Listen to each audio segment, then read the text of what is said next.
35 days until the midterm elections. All 435 House seats are up for grabs and 35 in the Senate. There's more scrutiny on these midterm elections than any other in recent history. We could see a major shift of power in November. At stake for all Americans in 2018 is a referendum on their president and their country. I'm Jay Shabria. I was Ohio Governor John Kasich's senior advisor. I'm Stephanie Brown James, co-founder of the Collective PAC.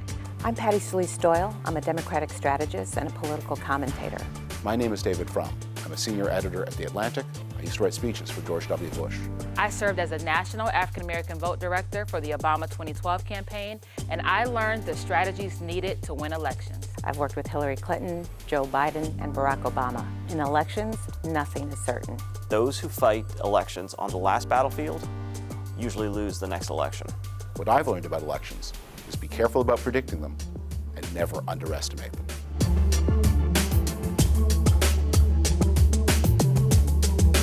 All right, so the big day is November the 6th, and here's what's happening. These are congressional elections. So right now, Republicans control both the House and the Senate, but that could change. Take a look.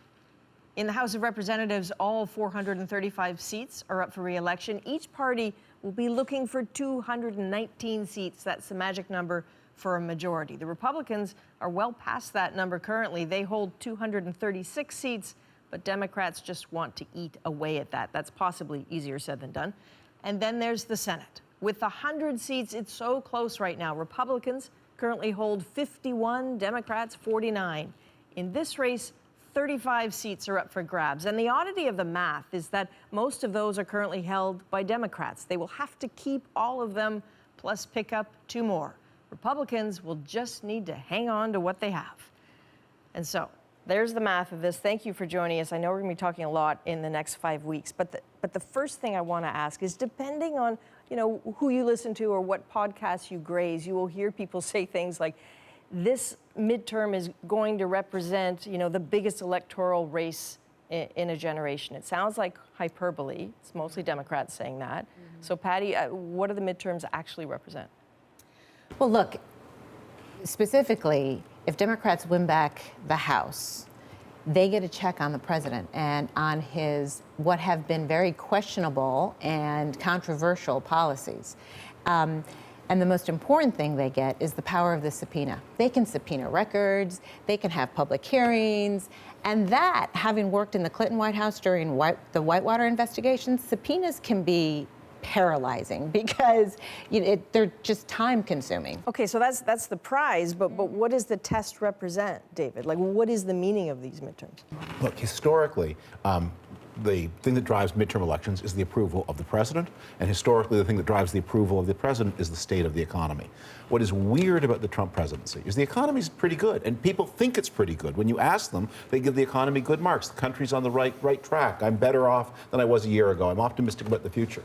And yet the president's popularity has tumbled as if there were an economic crisis going. If there's never been so big a gap between what people think of the president and what people think of the economy. Republicans are gambling that Americans will vote the economy. Democrats are hoping that Americans will vote based on their feelings about the president.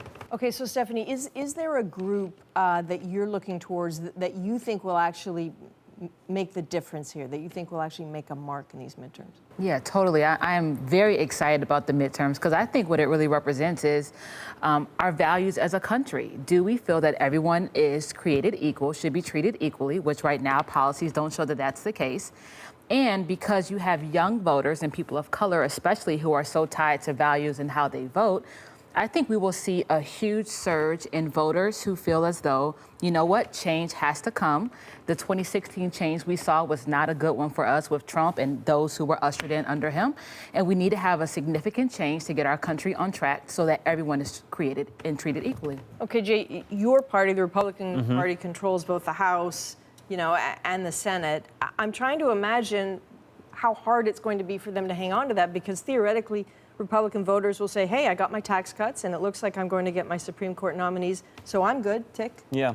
So I think they're two different things. The Senate's very different in terms of the math and the map than the House is. Let's talk about the House, because that's probably the one that's going to flip if either of the two are.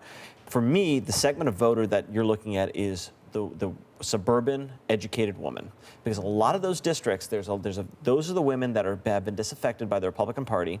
And what are they going to do this election cycle? Are they going to sit on their hands? Are they going to vote Democrat, or are they going to come out and vote Republican?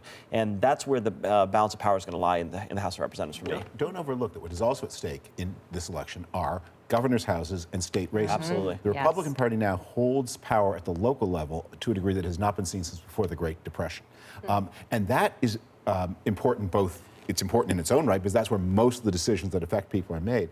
But also 2020 is a census year. And based on the census, there is redistricting. And the United States has a very political approach to the way borders are drawn for congressional races. Also, the local states have a lot of influence over who is allowed to vote. Theoretically, in the United States, of course, everyone over the age of 18, except in some cases felons. Practically, some states make it very difficult for people to vote. And that is also on the ballot in this election, the control of those state houses, the control of the governor's mansions. In terms of what might drive people when they do vote, looking at these Supreme Court nomination hearings with Brett Kavanaugh, to what degree, Patty, do you think that's actually going to make a difference for people? Almost the entire nation watched that testimony from Dr. Blasey Ford and from Judge Kavanaugh, and it had a real deep impact. And we saw it in tangible terms, in terms of the protests on Capitol Hill against Judge Kavanaugh, the two women who approached Senator Jeff Flake to please reconsider his vote, the number of phone calls going into congressional offices to, please don't vote for him. But does that extend to the ballot box?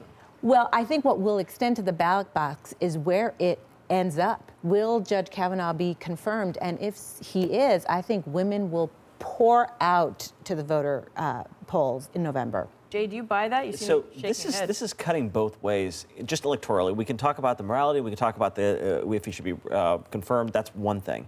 But so the conventional wisdom is those suburban women that I talked about, they're going to be disaffected even more, and that's very possible here. But it's hard to get Democrat enthusiasm higher because they're at all-time high right now in terms of going out to the polls. What we're starting to see, and pollsters are telling me around the country, that they're starting to see an uptick of the base Republicans in terms of their intensity in this election because they see a man that they believe is unjustly being criticized and unjustly being raked over the coals, and they want to make sure that they go to the ballot box to support him. Is there a Kavanaugh bump for Republicans? Absolutely, there could be a Kavanaugh bump. And it's the first time we've seen this entire cycle, these Republicans starting to get enthused. And that's going to be an interesting thing to play out in the midterms. One of the things that happened in the Obama years was that for the first time, white men began voting as an ethnic bloc. There didn't used to be such a thing as white voters. That they were distributed. They're made up of lots of different groups that didn't like each other very much. But a self-conscious white and male electorate that took form in the Obama years, and that's what elected Trump. And that's what's at stake with Kavanaugh. It's a Rorschach test where women have a specific reaction, but what you're also seeing is a lot of men are having a specific reaction, and so it's mutually radicalizing, not just radicalizing on one side of the ledger. And here's the thing about it, though. We traditionally see Republican turnout in midterm elections be higher than Democratic turnout. You said that Democrats' enthusiasm couldn't get any higher. I can guarantee it can. Okay. And the Democratic base was definitely spurred with the Kavanaugh hearings. I think we will continue to see young people, women, the disinfected, who I think they are very much affected, suburban white women especially, come out in support of Democrats because they are fed up of having their voices shunned, being pushed to the side, and they don't feel that the Republican Party offers them anything to show that they seriously believe in the upliftment of women. Okay, let's look at these two races, House and Senate. All together now, you can say it all at once. Which one matters more? House. House. House? Well, a president will normally care more about keeping the Senate because the Senate confirms the president's appointees, the Senate confirms the president's judges. The Senate, certainly control of the Senate makes it easier to run your foreign policy the way you want to. But I think President Trump has a special concern about the House, which is the House is a more cantankerous, less collegial body. He has been looked at by two committees, intelligence committees in the House and Senate. And the Senate Intelligence Committee, they've been sort of working in a pretty functional way. It won't change that much if control changes hands. In the House Intelligence Committee has been run by someone who's about the president's most important ally in concealing his Russia connection, a man named Devin Nunes.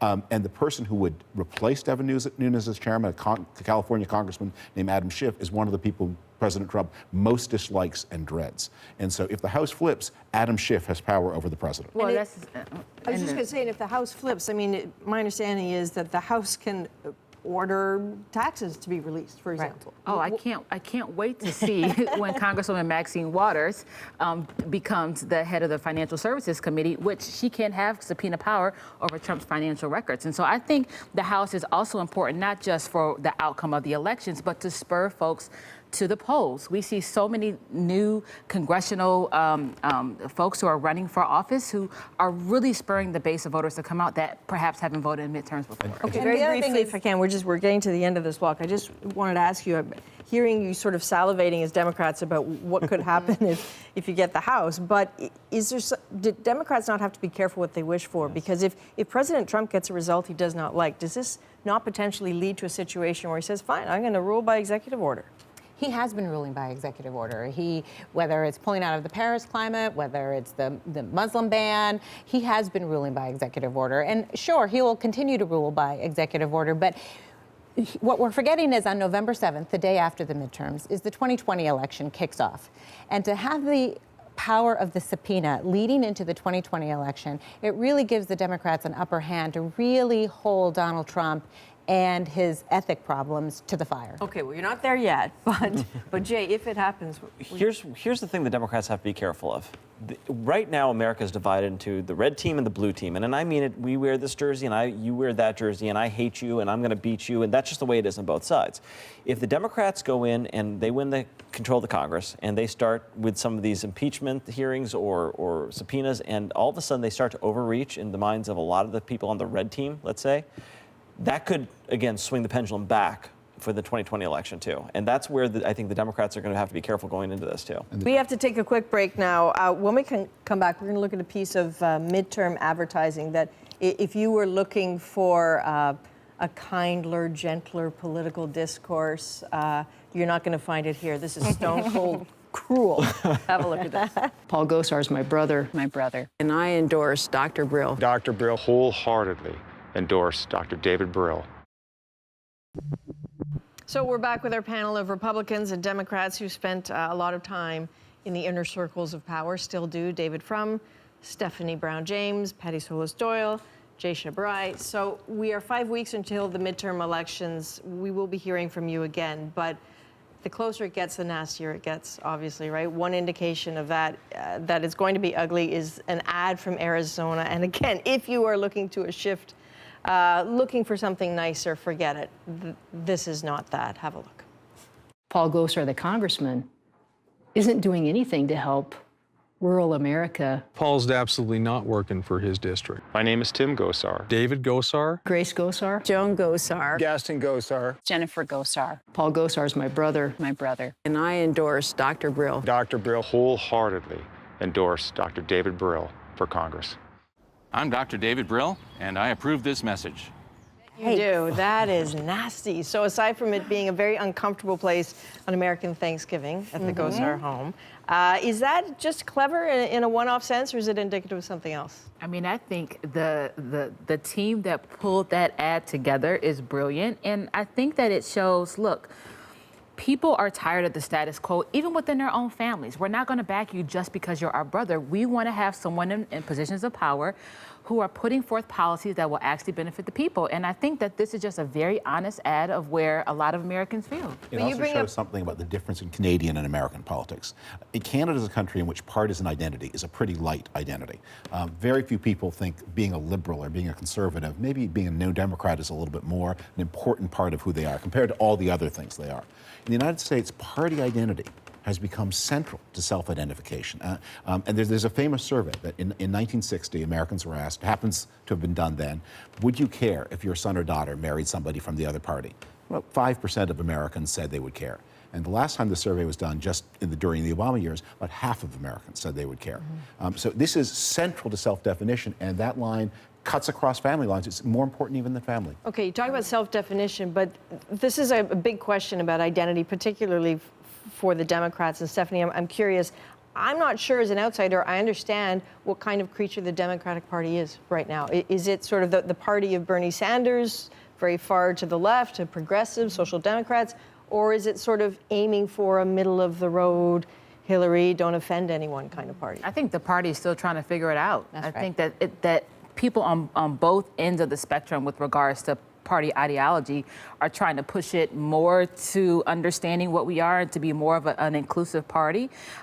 One that is more focused on the middle and how can we make sure that Americans are getting the services that they need to be able to prosper. But look, it's been real challenging within the party politics to be able to say that this is a party that represents all Democrats. Right. So, but I think what Democrats have done very well is in each of these district races is run candidates that speak to the constituency of that district. So of course we're going to have candidates who are much more progressive and candidates who are much more moderate. But you're going to have to figure it out on a Correct. And on scale. November 7th, that's when the battle begins to sort of figure out the identity of our party. But right now, I think Democrats are pretty smart in sort of running individual races. This is President Trump's secret weapon. If the Democrats do very well, the candidates they'll elect will pull that party quite far to the left, especially if they win the House and not the Senate. And that will tilt the party in a way that makes it much less electable in a national election because the presidential map looks very different from the congressional map. Correct. Okay, in a sentence and a half each, which race are you going to be watching? I'm going to be watching the Arizona one for the sheer voyeuristic value of it. But which one? Start with you, Jerry. So there's a race that my district that I grew up in, I cut my teeth. It was Ohio 12. There was a special election. It was the last special election, and I'm going to be watching that race because there was a lot of money poured into it, and the Republicans barely held on. If we can do well there too, it portends good things for us. Stephanie? I'm watching the gubernatorial races in Georgia, Maryland, and Florida. We had the chance to have 2 or 3 black African Americans become governors, which, to your point earlier, what happens in the state is oftentimes controlled by those governors. And so I think we could see a real historical shift happen. I like to go to bed early, so I will be watching the Tennessee race because the Tennessee Senate race, because if the Democrats pick up that Senate seat, the Senate goes Democrat. That's clearly on its way, and I can go to bed at 10.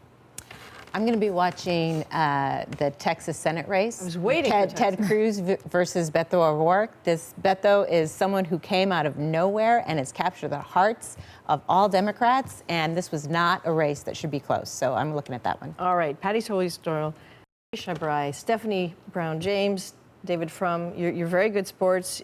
We appreciate this very much, and I know we will be talking again. Thanks for having us. Thank you.